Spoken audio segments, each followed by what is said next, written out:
You're listening to the Angry Marks Podcast Network. I am your host for tonight, the incredible Huck, Will Huckabee. Unfortunately, once again, my co-host, the Bearded Wonder, or as I shall call him today in honor of the holiday, the Heartbreak Beard, Zane Paisley, will not be with us tonight. But I still have the hottest producer in wrestling podcast history, my homeboy, Killer Kev. Kev, what's going on, man? Not much, Will. Happy Valentine's Day to you, too, and happy Valentine's Day to all of our listeners. Hopefully you're getting in all the wrestling love fest that you can tonight. Oh, yes.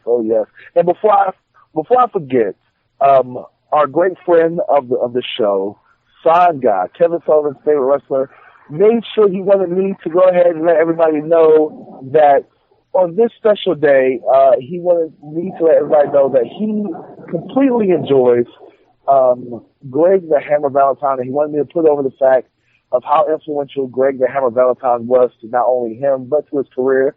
I have no idea why, because Sign Guy is a referee. But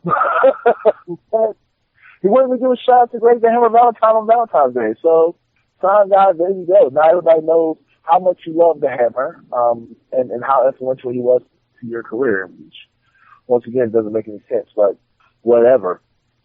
As a matter of fact, in honor, I am actually wearing my Greg the Hammer Valentine t-shirt right now. Are you serious? I am. I actually have a custom, one-of-a-kind Greg the Hammer Valentine t-shirt. One of my few treasured pieces of wrestling memorabilia that I keep.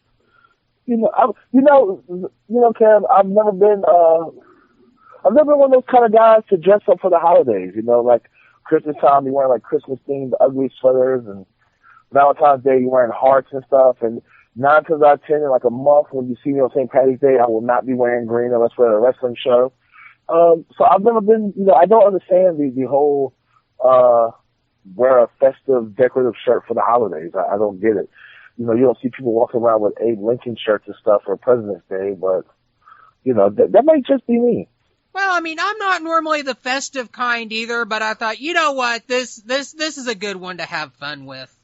Good point. Now, I got another question. Because let's be honest, the only other t-shirt that I'd really consider wearing this Halloween would be a drawing of what gonorrhea looks like, so. What is that? Well, it's Happy VD Day, right? All right, so for all of our young listeners under the age of like 30, back in the 70s, VD was slang for venereal disease, which you now call STD. But back in the 70s and before, they used to call it VD. Are you trying to imply that I'm old here, Will? I'm old too, I guess, Kev, because I knew exactly what you were talking about. So I guess that makes me old as well, man. Now, changing the topic from VD, but keeping it in theme with the theme of today. Kev, I'm going to ask you, and then I'll ask our guests later and stuff. Who is your wrestling? If you could send a Valentine and have one wrestler be your Valentine, who would it be? Who's your wrestling Valentine? Vickie Guerrero. Why Vickie Guerrero? I have always had a crush on Vickie Guerrero. Really? Latina heat, baby. Latina heat. She can lay in my bed and yell, "Excuse me," all night long. Oh my God, I didn't expect that. Because of our past conversations and stuff on and off the air, I figured you would say, Mickey James or something like that, but I guess not. That would be the obvious one for me, and and she's a nice woman and everything. And I don't hold that same level of crush because I literally have watched her come up in this business from a kid. I'm actually older than her. So, in a way that almost kind of feels incestuous. Okay, we're just bringing out all the topics today, huh? Incest. All right, this is the Wrestling Nerdcast after dark. Indeed. So who's your wrestling crush? I don't think there's no big secret that my wrestling crush has been and will always be, and has been for the last 10 years, Casey Carlisle. She's, besides the fact that she's incredibly sexy and she's a great wrestler, she's classy, she's intelligent, she's funny, and she's a wrestling nerd. She's very nerdy. So, my wrestling, if I could have one wrestler as my Valentine, it would totally be Casey Carlisle. And if anybody is listening to this podcast and you know Casey Carlisle, or you happen to talk to her before I do, let her know that Will Huckabee said if he had his way, she would be his wrestling Valentine. Bam. There you go. I said, there you go. There you go. Now, on to current events, current topics. Kev, did you keep up with wrestling this week?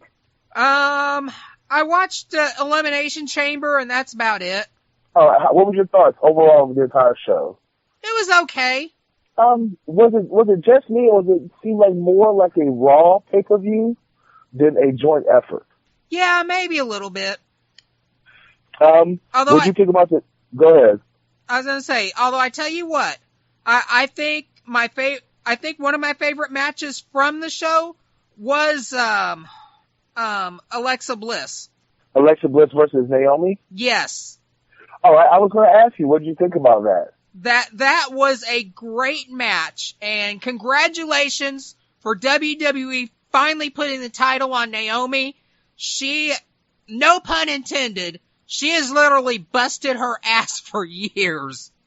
I was about to say, she's come such a long way from being a funkadactyl, yeah, and just being basically window dressing for the Funkasaurus, to standing out on her own and stuff.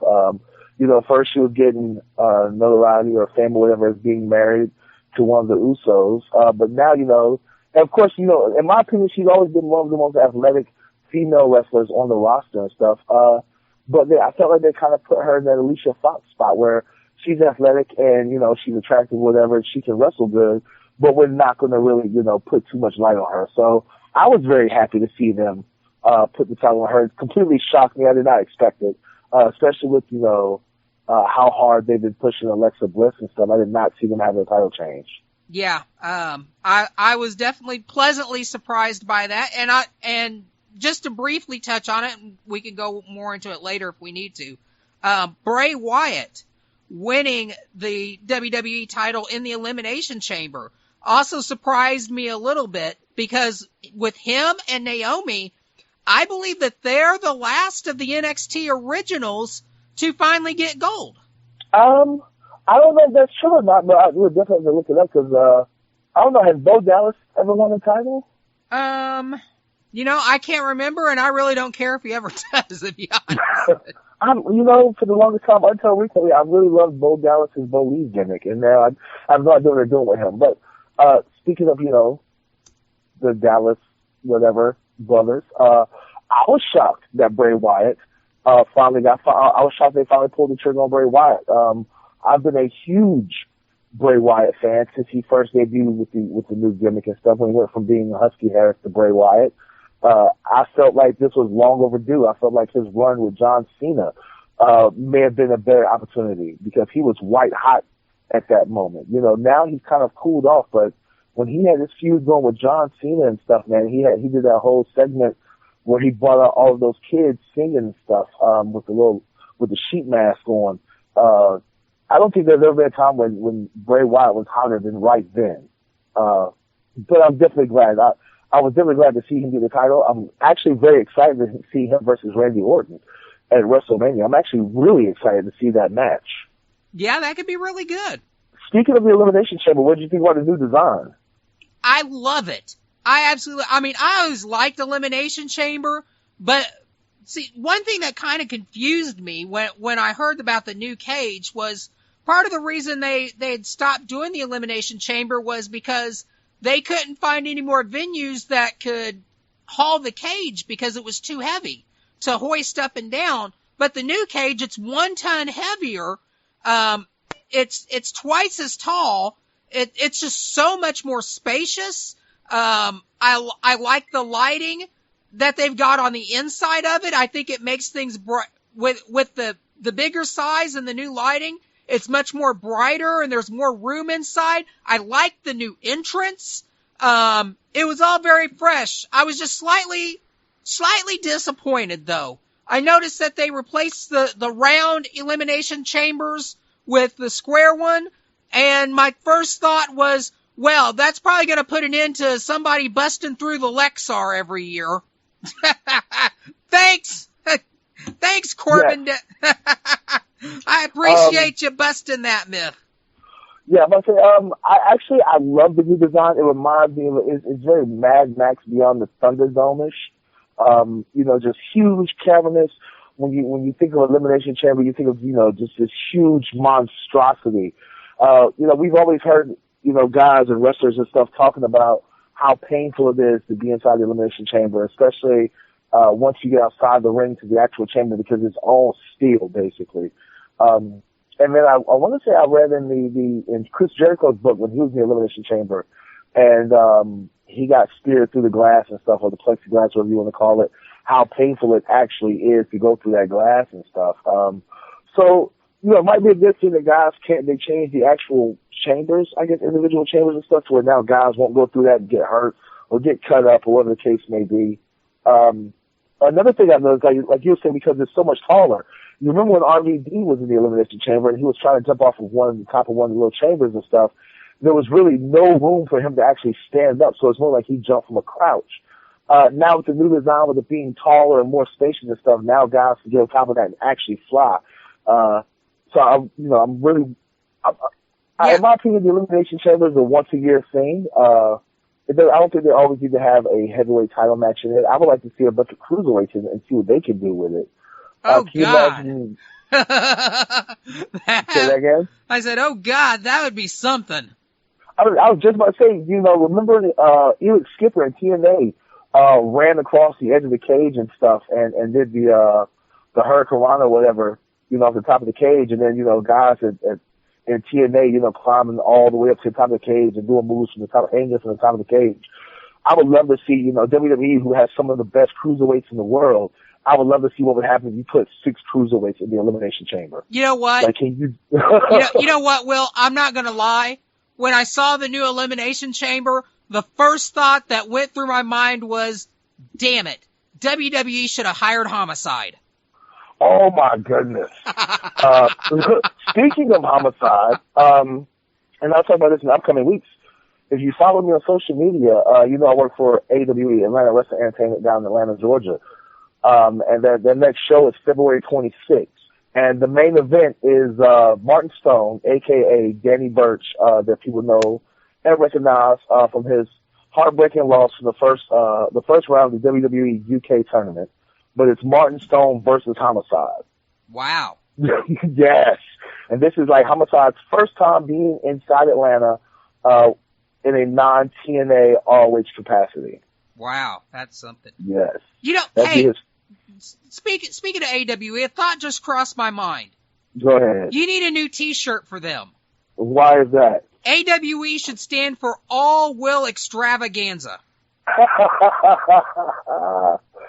You know what? I like that idea. I might have to go ahead and talk to my graphic designer and stuff, man, and see if we can do something like that. I'll logo. I'll only charge you 5% royalty on that one. 5%? I'm thinking more like 2.5%. I mean, Jesus. John Cena only gets 6.1. Really? Yes. I figured he probably would have pulled an 8 or a 9. No, John Cena gets but still, $6 out every 100. Yeah, that's true. He sells 2 T-shirts basically at WrestleMania, and that's $12. I know. I mean, hell, you could buy a whole pack of hot dogs with that. Have you ever been to a WWE house show? Yes, I have. Huh? Actually, I've only ever been to one WWE show. It was a Raw in Indianapolis, 2007 or 8, maybe 9. Oh, see, okay, so you haven't seen it. Let me be the first one to tell you, I went to WrestleMania when it was in the Georgia Dome in Atlanta a couple of years ago, and every child I've seen at WrestleMania either was wearing Rey Mysterio merchandise, Triple H merchandise, or John Cena, and the majority of those kids were wearing John Cena merchandise. And if they had this shirt, they had the hat, they had both the armbands or wristbands, you want to call it. Yeah. They had the little spinner belt. I mean, they had the towel. I mean, I guaranteed every kid that was walking around at WrestleMania had at least $100 worth of John Cena merchandise on. At least $100. Yeah, I can believe it. And I went to the show wearing my my Rey Mysterio T-shirt that I got from Walmart on clearance for $5.50.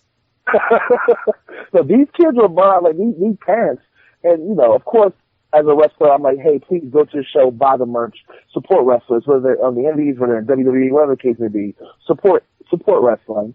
But, like, these parents, I have no idea how much, like, I guarantee these parents are spending thousands of dollars at WrestleMania. So, of course, you know, you got the commemorative little books or whatever. You got the belts and stuff they will charge a minimum of $300 for. T-shirt. I think the cheapest thing I saw was a Rey Mysterio, like, necklace. And it was like the little necklaces with everybody's logos and stuff on them, and they were like $25.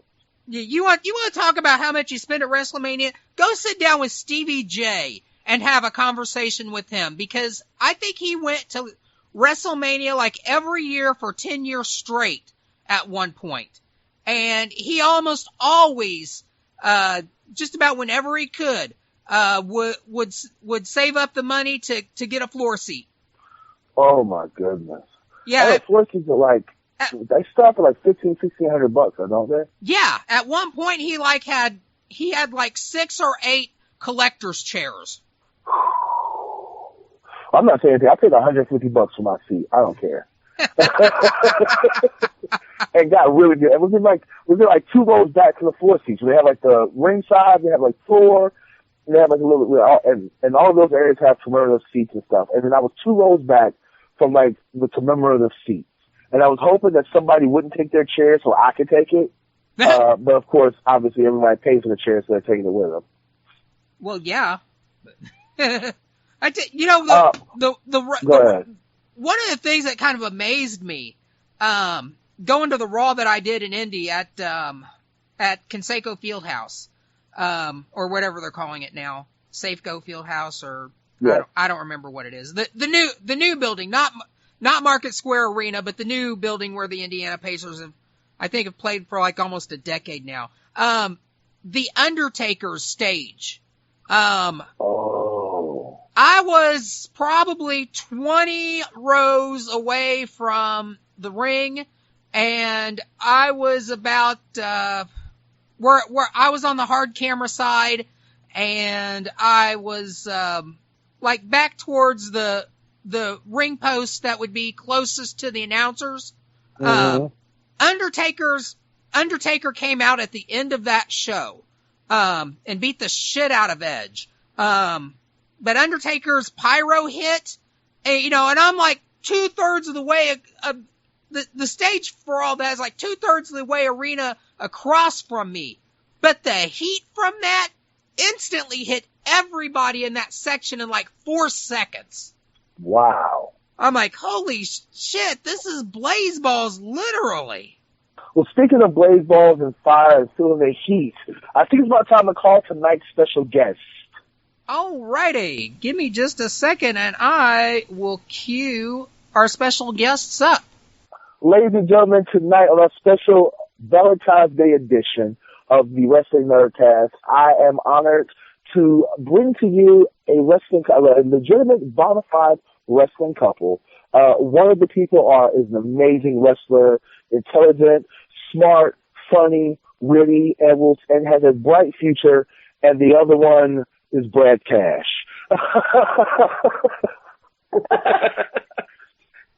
Ladies and gentlemen, tonight I bring to you Roxy and Brad Cash. How are you guys doing tonight? We're doing good till that comment. Well, I want to tell you, obviously you're on the line with me, Will Huckabee. I got my producer on the phone, who may or may not pop in the conversation. His name's Killer Kev. He's the baddest producer in all of wrestling podcasts. Well, first of all, I want to talk about you. First of all, happy Valentine's Day to both of you. Thank you. You too. Yeah, thank you. Thank you so much for taking time away from being all romantical and stuff with each other to speak with us. Before I get to you guys' wrestling history and everything, I want to keep it, very Valentine's Day, very couple-ish and stuff, and talk about the past weekend for you two. Because you two had the honor of being in a very atypical wrestling tournament this past weekend in Georgia. I want to say for GPW down in Georgia and stuff. It was a couples tournament, I guess you could say, where, legitimate wrestling couples wrestling each other in a tournament and stuff. Is that correct? Yes. A couple of the teams were just kind of mix and match because, you had a team of Logan Chase and Cyrus, who are obviously not a couple. There's a straight dude and a gay dude, but, it's all good. It all works. We don't judge on the Wrestling Nerdcast. In North Carolina, I don't know about Georgia or Tennessee, but North Carolina, that stuff is legal now, okay? Yeah. They also had one team because Kiera Hogan couldn't be there, so they had a team of Will Owens and a masked gimmick named Hindu, and they said, from parts unknown with parts unknown. Well, let me ask you guys this question and stuff, because obviously in the tournament was also, my tag team partner, Joseph Regal, and his girlfriend, Kayla. But I want to ask you, and I'm going to start with you first, Roxy.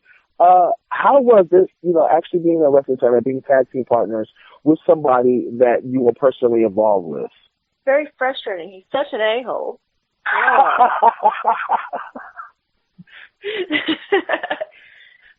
He got mad at me and he walked out and got the 10 count. Will's an a-hole, right? Well, what about you, Brad? How was it, actually getting in the wrestling ring and a lot of times you walk with each other, you escort each other to the ring and stuff, and you cheer for each other, standing on the sides and stuff, but actually being in that corner waiting for the tag from your girlfriend and stuff, how was it sharing the actual ring and sharing the ring with your girlfriends? It was very distracting. I'm over here, I'm wrestling Torque, and then I keep looking over in my corner because there's just this beautiful woman standing over there, and I'm having to say this while she's threatening to attack me if I don't say something nice about her.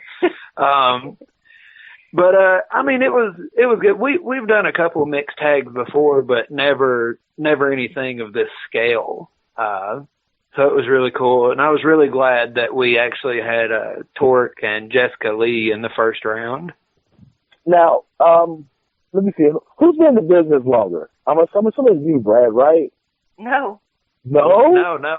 Actually, Roxy has.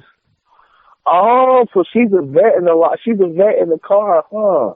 Oh, how's that? So how's that car ride like when she's the vet and stuff, and technically you're the young guy? Well, she's also older than me, so it's kind of like,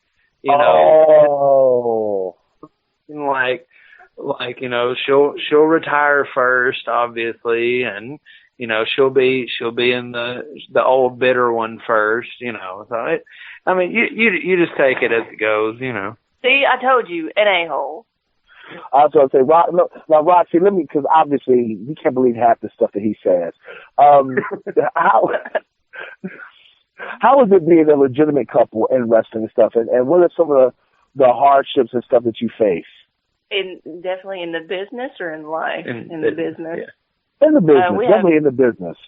Yeah, we have different point of views in matches, for sure. Like some psychology differences, different ways we think about how it should go. It does get frustrating. So, once again, Roxy, so how do you separate, from being the wrestler, Roxy and stuff, and of course, like I said, you're out of the business, so basically, you get to call the shots at times and stuff.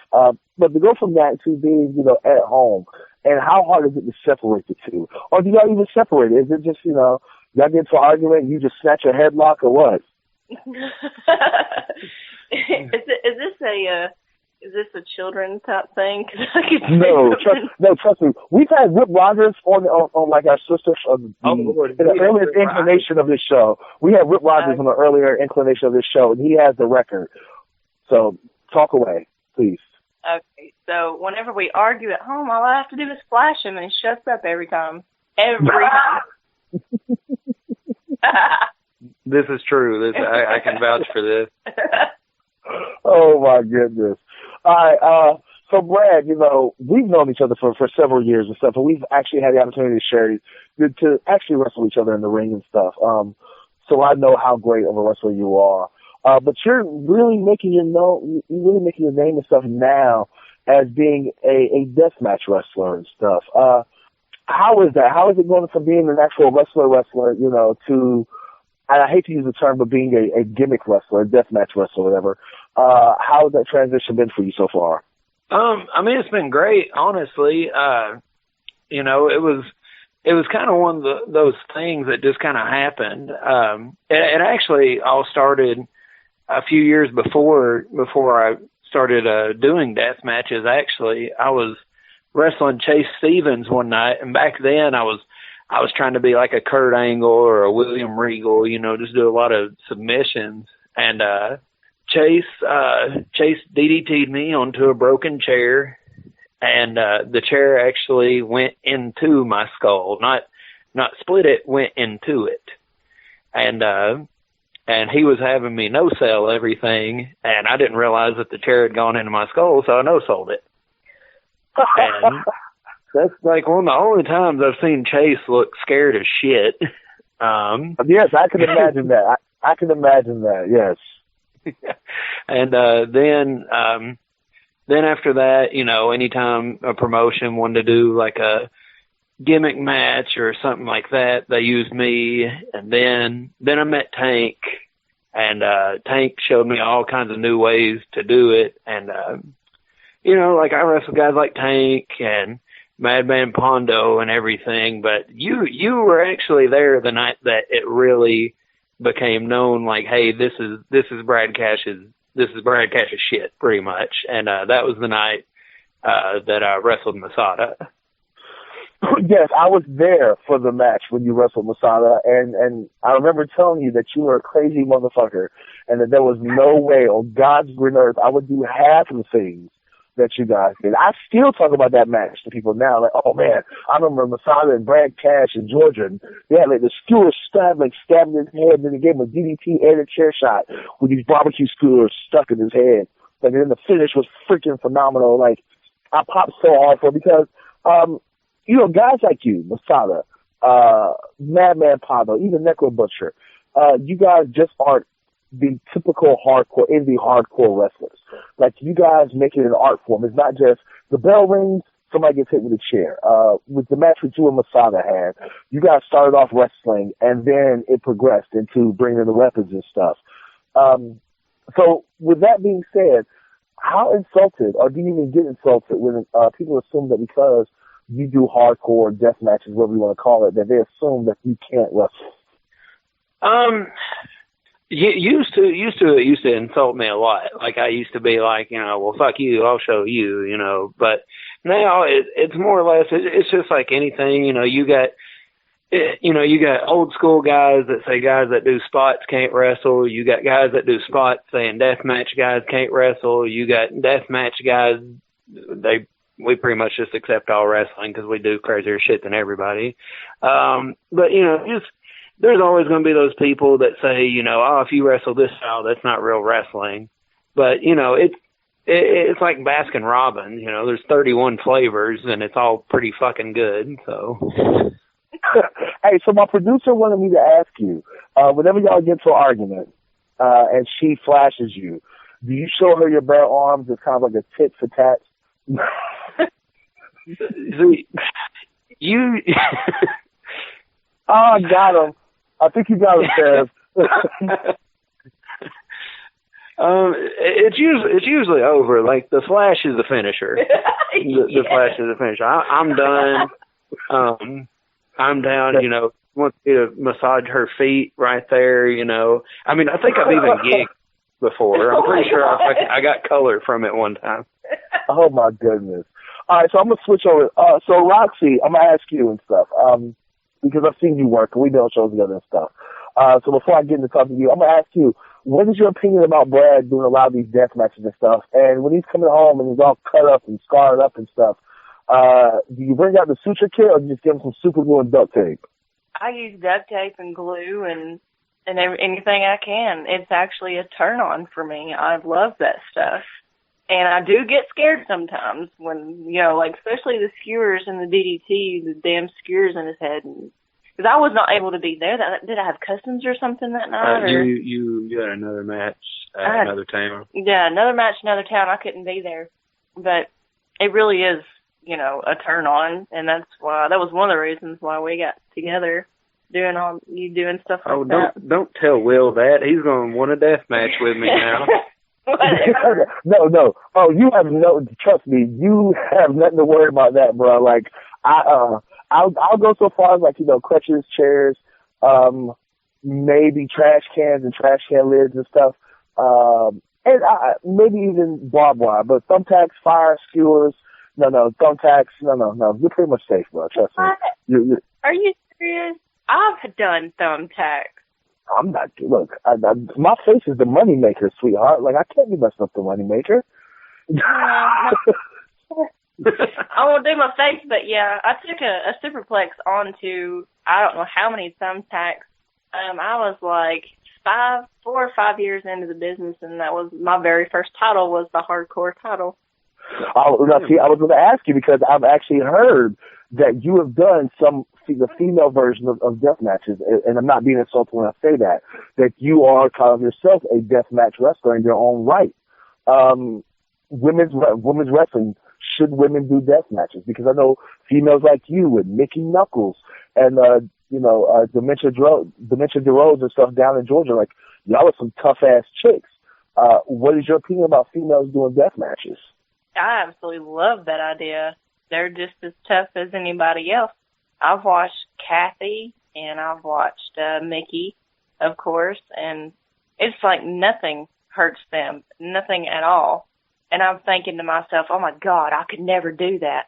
But once you get into that mindset, nothing hurts you. You're in that match and you don't think of anything else but the next big move. What's the next big teeth-cringing thing that I could do to make this crowd go, oh my God. Oh my God. But yeah, I mean, before I had my son, I did quite a bit of hardcore stuff. Not anything near what Brad has done, but in my own little world, I've done some stuff. Now, I'm going to say that I think that we have a first here on the Wrestling Nerdcast, that we might have the actual first and only deathmatch couple. Cool, yeah. Because I know Madman Pargo does death matches, but I don't think that Mary Dobson really did any, did she? No, she was, I think I saw her do like a Street Fight or two, but I mean, as far as death matches, I really don't remember seeing her do any, but she, she's one of those, she was in a league of her own as far as, just her style, she worked that fast-paced northern style, and she could go. I watched her in Dementia one night, and it was awesome. Exactly. Now, get on the phone, Brad, because I want to talk to the smart one of the couple, Roxy.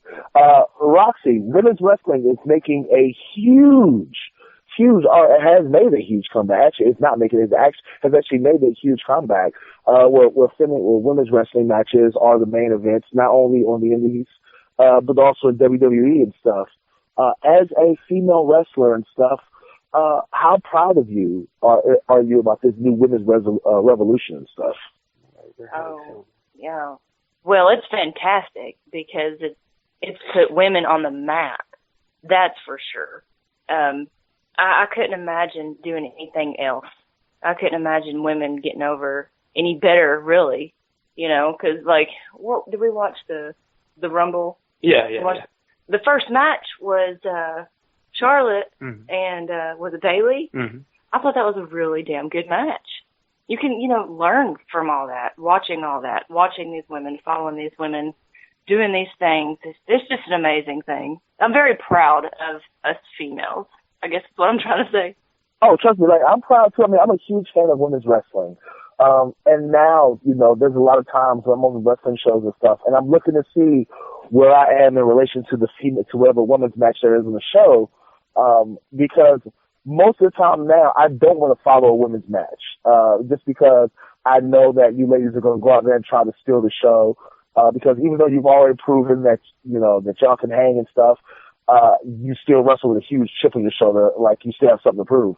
So, me, myself, personally, I hate following women's matches, because they're no longer just the TNA sections or the TNA section of the show, it's like, oh shit, this is probably going to be a really good match. They're probably going to steal the fucking show. That's right. Now, Brad, let's rewind some of the stuff. Where did you get your start at? Who trained you? I got my start in around the Knoxville, Tennessee area. I was trained by a guy named Jeff Anderson. He's an old school dude. He trained me old school. Like I don't even think I was allowed in the ring till like my third training session. We started off with about 12, 13 trainees, and by week 4, I think there was only 3 of us. And by week 13, I was the only one. So, I mean, like, he beat the shit out of us, but he taught us how to work more instead of how to wrestle and do moves. Like, my first match, I only knew how to do 3 moves. That's not that hard to believe, because right now you can only do 5. Yeah, but those 5 will keep a motherfucker down, that's for sure. But I hate saying that I was just trained by one person, because it was like, I trained with Jeff, and he was fantastic. In the Knoxville, Tennessee area, he's kind of like the godfather. He had a hand in helping everybody, and then even guys like Shane Williams, and guys like that. And then I moved on, and Jason Max, he trained me when I came back to wrestling, because there was about a 6-month period I took away. And then another very influential person was actually Chase Stevens. He kind of took me under his wing for a good year or 2 and taught me a lot. Now, Roxy, same question. I started at GXW in Rossville, Georgia. It was actually February 21st, 2004, and I was trained by the local guy. His name was Cowboy James Cody. He did really good on getting me started with the basics, and I didn't really learn any more until I left that place and started traveling, because you really can't learn staying in one place. I mean, I had, just like Brad, I had several other people help me and teach me, but he was my first trainer, I guess you could say. And who are some of your mentors or something? Who are some of the people that have helped you along in the past, 13 years? Oh my gosh. Well, Fantasy was another person that really got my name out there. She was like the first female that I had a really good long feud with. Let's see.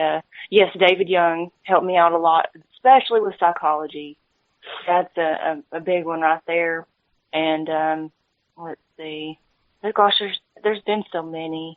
And actually doing customs helped me with camera time and facial expressions and body language. That's definitely a major deal right there. Because you can be right next to a crowd and they can see your facial expressions. But say somebody on the back row, they don't see that stuff. So you got to have body language. You've got to be able to sell and make yourself big to let the whole crowd know what's going on, not just the people in the front. Now, I wasn't going to talk about the dirty, quote unquote, dirty underbelly of professional wrestling.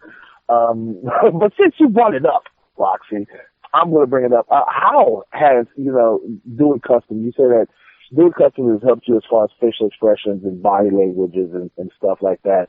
Why is that? Is that because there's a camera right there, or what is the reason for that? Yes, there's a camera in your face the entire time. It does not go away. And there are photographers. Usually there's 2 to 3 photographers, and you go by a script, and it helps you with memorization also.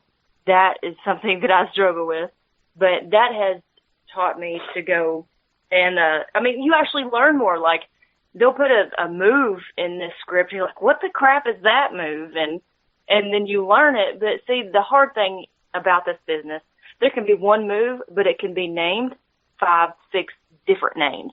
And that's what sucks. But doing customs is definitely different than a live show, but it's damn good money, and it pays my bills. So I mean, don't get me wrong. Like, I wish, as a guy and stuff, I wish that, I was attractive enough to where somebody says, hey, we want to pay you to wrestle, in a custom match. Like, okay, cool. I was talking to a mutual friend of ours. I'm not going to mention his name, but he's well known in the Tennessee area and stuff. But he told me, he was like, look, brother, if you can get him doing customs, he's like, you'll quit working shows because you just make money doing that. He's like, you might do like 1 or 2 shows a month, and that's it. I wish I'd known about this 15 years ago. Oh, yeah. Yeah, I know exactly who you're talking about, too, because he told me the same thing. See, I'm glad that I don't have to mention his name on the podcast. But if anyone listens to fans, if you want to know who it is and stuff, you see me at a show or at your local Walmart, whatever, if you have to remember this, you can ask me and I'll tell you, one-on-one, but I'm not going to blab his name out to the entire world. Now, I want to get back. I'm going to get back to you because you just did the Prince of the Deathmatch tournament. Is that correct? Do what now? I said you just did like huge deathmatch. Was it the Prince of the Deathmatch you did, or was it King of the Deathmatch? I did King of the Deathmatch last year. Yeah.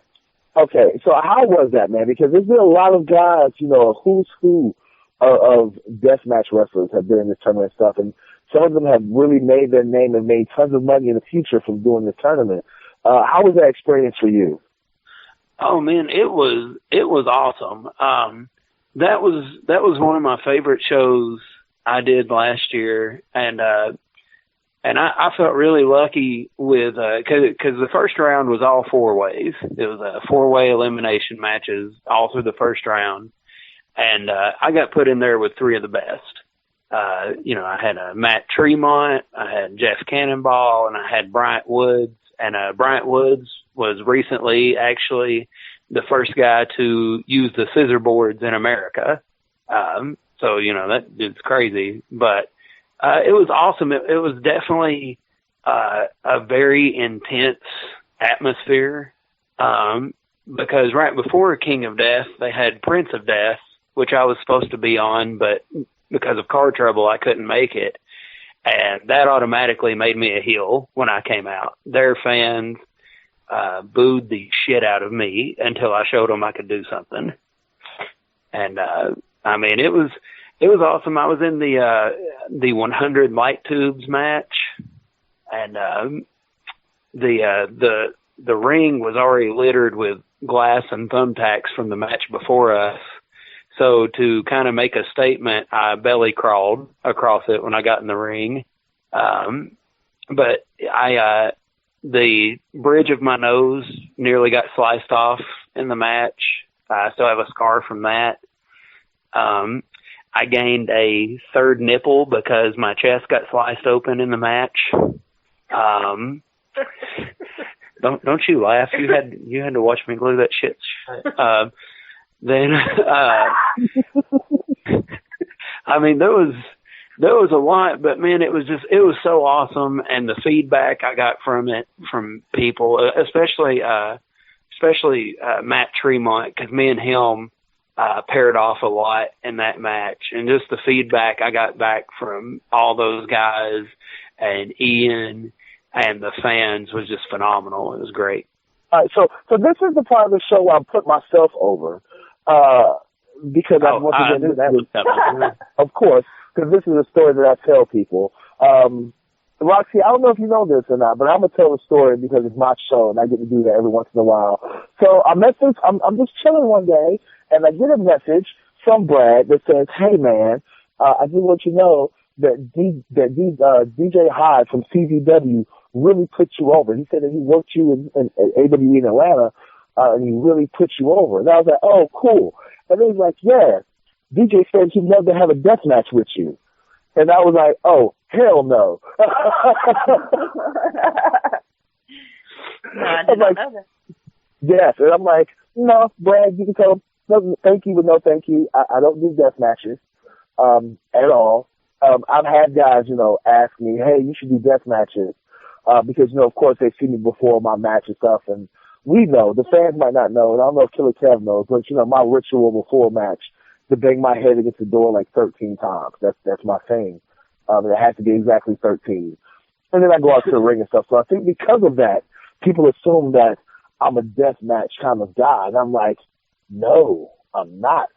I think that guys who do death matches are way tougher than I am. And I just like to fake fight. I don't want to get hurt for real because I can't think of having a third nipple. I don't even know what that would look like.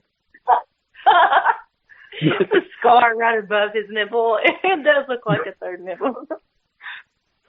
Now, switching away from death matches, and once again, we didn't want to talk to Brad because we're only talking to Brad because we like Roxy, ladies and gentlemen. Roxy, what do you have coming up? What's been some of your bigger matches in the past couple of months? What's been some of my bigger matches? Yeah, some of the bigger things you've had that because every time I look on Facebook and stuff, you're always busy. You and Brad are very busy and stuff, and you guys are Tennessee, Kentucky, Alabama, Georgia, this place, that place, and stuff. So it's hard to keep up. I can keep up with you guys, but it's hard to keep up with everything that you have going on. Yeah, no, that's for sure. We're always on the road. I've been in Florida a lot for customs.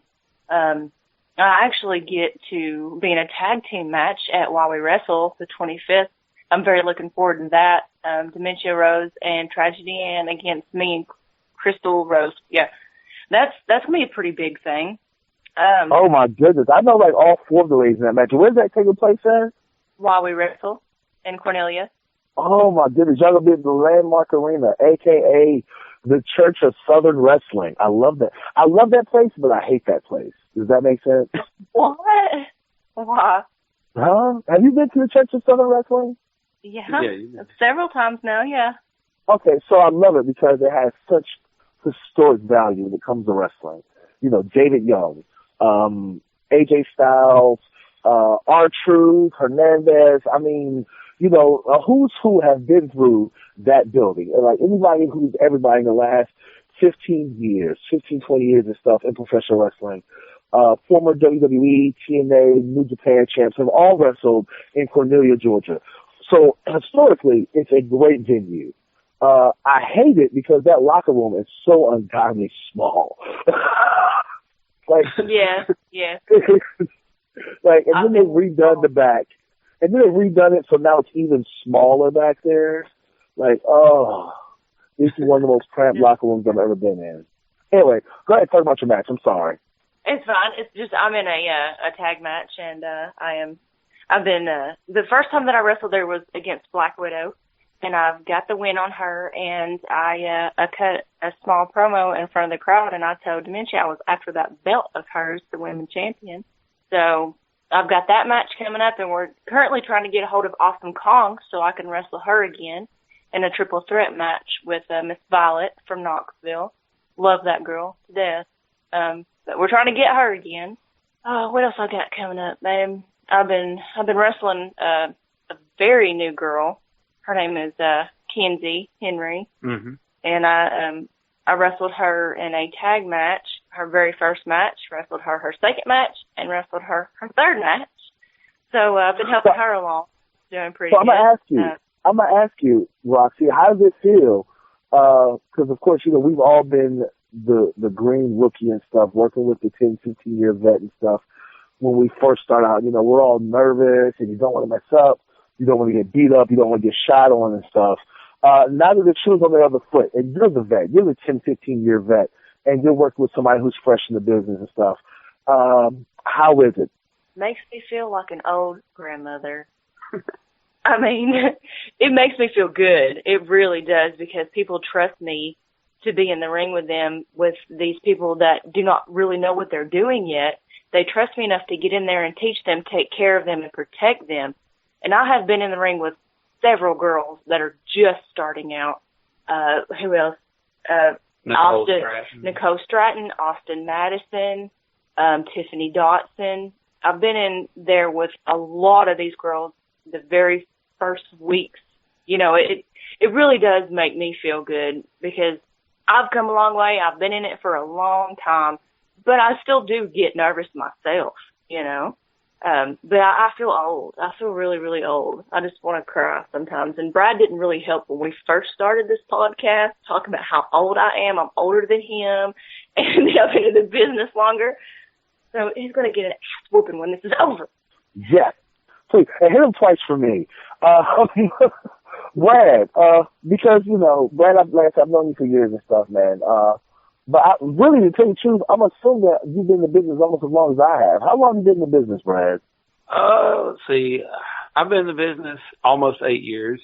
So I started in 2009. So I'm 2 years. I've been in business 2 years longer than you and stuff. But in like the 8 years that you've been traveling and stuff, like we met at Smoky Mountain, correct? At the Smoky Mountain tryout.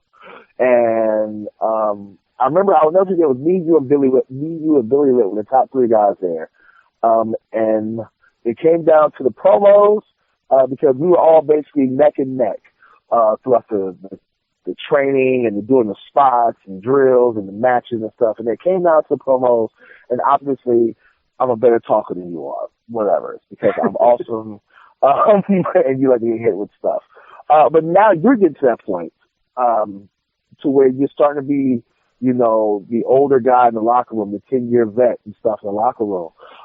Have you got to that point yet where some green guy comes into the locker room and looks at you and like, hey, how you doing, sir? It'll be me and you working with each other tonight.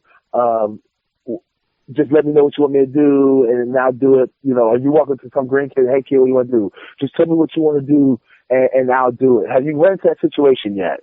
Yeah, I've especially in the Knoxville area, because there's a lot of new faces popping up in the Knoxville area, and I've been very glad that the promoters have kind of been like, hey, you know, can you teach this kid something? Or, hey, you know, this kid's been in a little bit, but he's having trouble getting over. Can you help him? And there's even been a few that they've came up to me to help me or get me to help them revamp their gimmicks and their characters and their personas.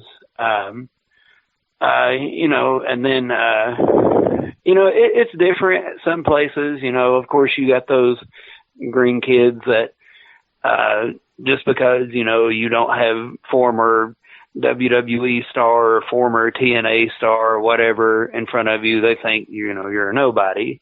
And those are the kids that learn quick. That's not how it works.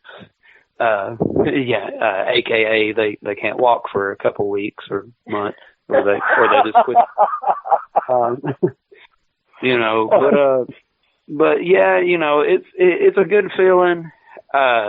You know, and sometimes, you know, I feel like, you know, have I really been in long enough to know, you know, exactly what to tell these guys and everything? But it is a good feeling to, you know, for people to look to you for advice. Now, in honor of this past week and stuff, we just had the WWE's Elimination Chamber. I'm gonna ask you, each of you, if you were in the Elimination Chamber, who are 5 other wrestlers, whether in WWE now or on the Indies, 5 other wrestlers you would want to be in the Elimination Chamber match with. Roxy, because you're smarter and it's beauty before beastly and brains before stupid, we'll have you go first. And it can be anybody? Yeah, WWE or Indies. It can be anybody. WWE, New Japan, TNA, or the Indies, anybody. Man. Well, number 1, Lita. Brad is cussing under his breath. I fucking love Lita. I've always looked up to her. She's a Carolina girl. Yeah. I'm in love with Johnny Saint. I know he's a very old guy now, but back in the day, he's the most technical person I've ever seen in my life. I would love to be in the ring with him. I would love to be in the ring with Menace, actually. But not his cardio, because he needs to leave his cardio at home, but... and his chop. Yes, he can leave all that junk at home. I'd like to be in the ring with Cyrus, too. Have Cyrus up in there, how big he is. See, I got one more. One more. No, I named 4. Oh, did you? Can you count? You a ref now? Oh, sorry. I'd tune you out. Let's see. A female in there. A female. Thinking about it. You know, I've never got to wrestle Mickey Knuckles. I've got to do one custom one. Yes.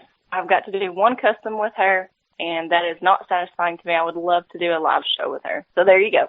All right, Brad. Let's hear it. Who would be in Brad Cash's Elimination Chamber? Enough of her junk already. Let's see. I've said this on Facebook. I've said it to people in person. I've even told it to him to his face. But I guess my favorite person to watch on the Indies, and the guy who I think has just as much talent as anybody else, and deserves a spot, would definitely be in my Elimination Chamber, and it is your tag partner, Joseph Agal. That would be the first one. Second, because I'm crazy and I don't know why a sane person would lock themselves in a chamber with this guy, but Masada. Third would be Masato Tanaka. Oh, man, that's a good choice. Yeah, that is somebody I've actually been studying the past couple years. I love watching his matches. He's just, I don't know, like, that is, like, if you look at guys who are badasses and can do all this amazing shit and be entertaining, like, that's the guy for me. All right, now the mark in me is going to come out, and I'm gonna say Edge, because Edge was always my favorite. And then I guess my last one, and I got to be brutally honest, is this big, goofy, loud-ass douchebag named Will Huckabee, just because I like beating him up. Just because he likes beating them up. I could have sworn the one match that we had, I won. Whoa. No, there is evidence that you pulled my tights and all kinds of other shit. Shenanigans. All right, so one more question, and then we're going to wrap this up real quick. All right, guys? It's Valentine's Day, and I asked our producer earlier, and I answered the question earlier. Killer Kev said that his producer, well, I'll give you the answers afterwards, but today's Valentine's Day. Anybody, any person in the wrestling world, to be your wrestling Valentine once a day, who would it be? Killer Kev, our producer, said that his wrestling Valentine is Mrs. Guerrero, Vickie Guerrero. He said that she can say "excuse me" in his bed all day long, and he would not mind. My wrestling Valentine is Casey Carlisle. So, Roxy, who is your wrestling Valentine? And it can't be Brad. I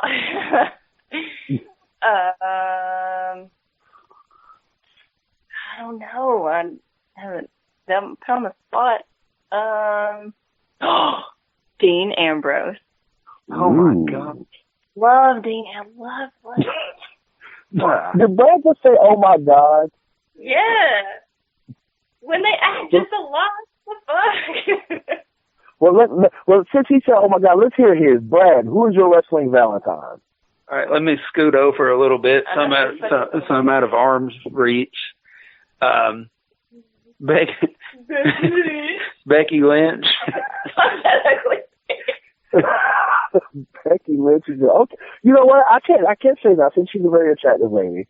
I can't say, I can't judge you. Whatever. Becky Lynch. Okay. She's no Casey Carlisle, but all right. All right, so so for our listeners and fans and stuff, please not only give up your social media, Facebook, Twitter, Instagram, YouTube channels where they can watch your matches, but also let our fans and listeners know where they can catch you guys in the next upcoming weeks and stuff. Well, not this coming weekend, but next weekend we will both be at While We Wrestle.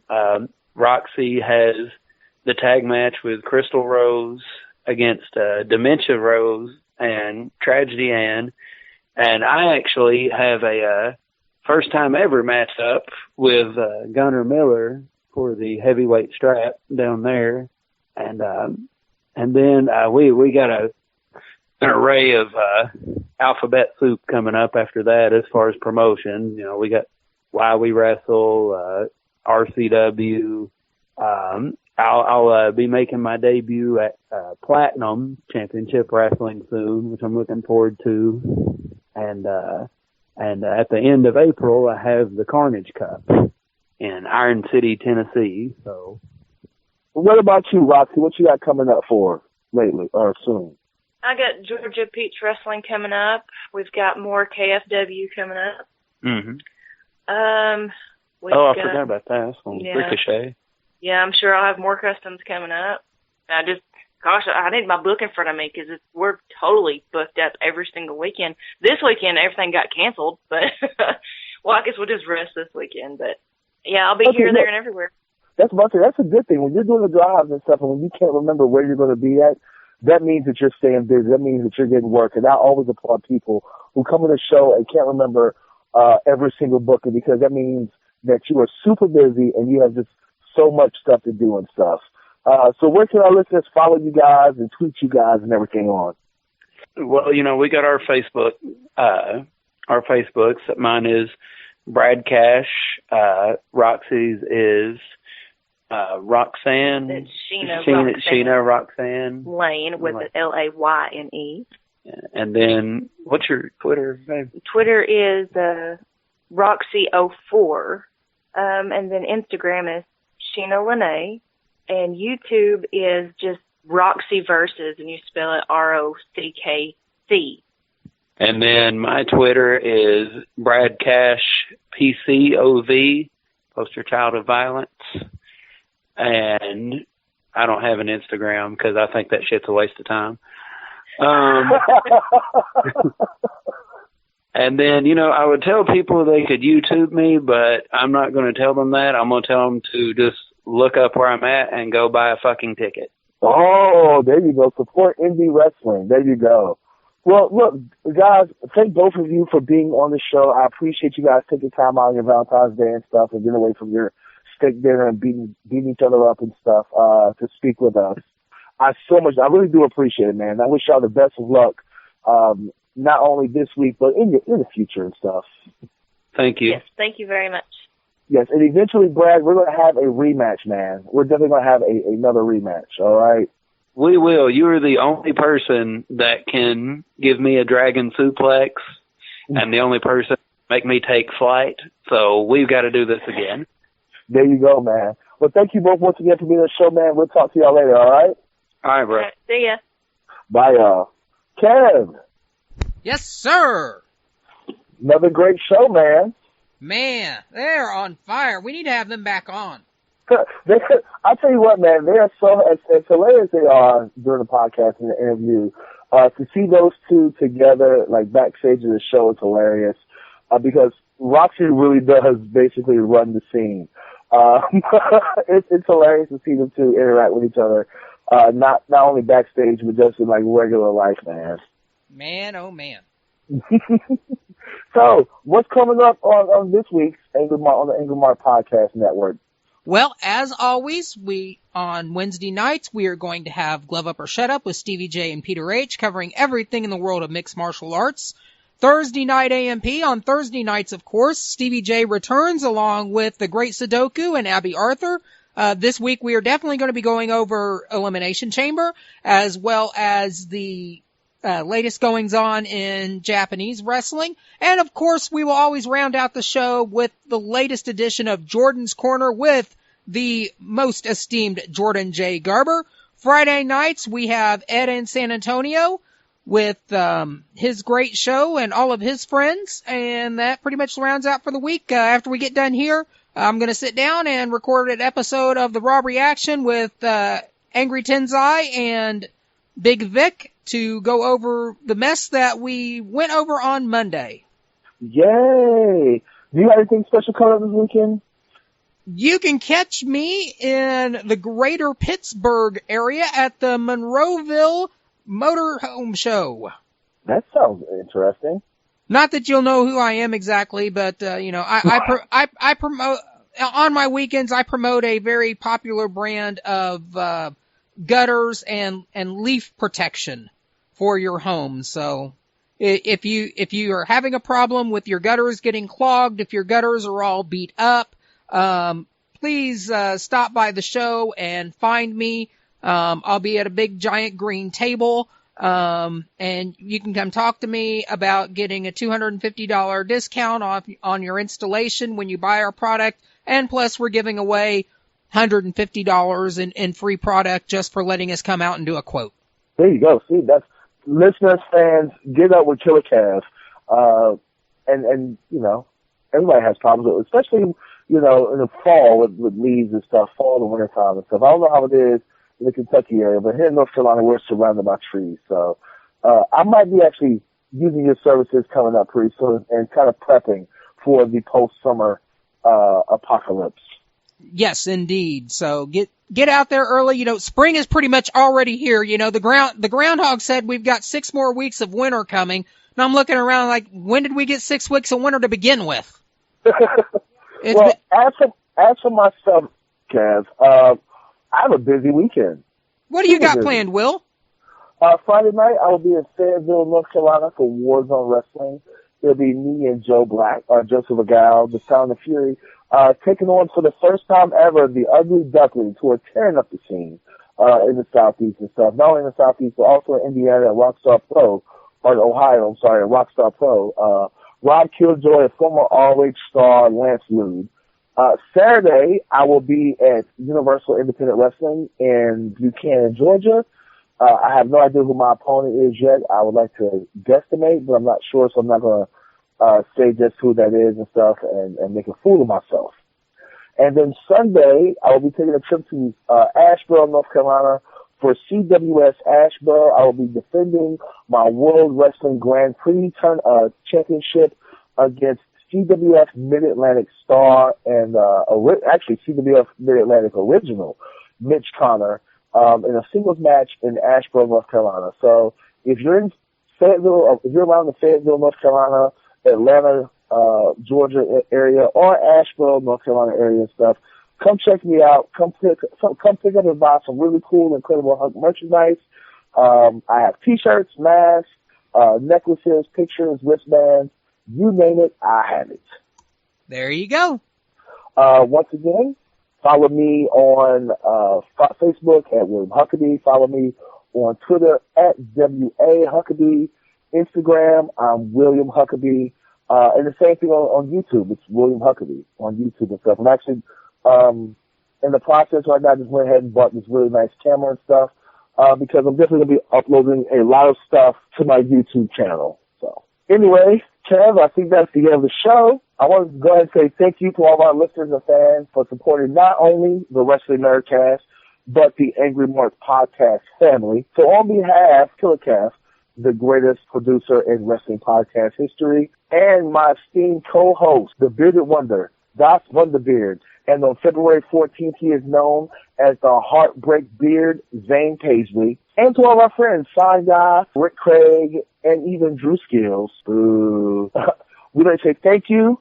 We'll see you next week, and stay nerdy.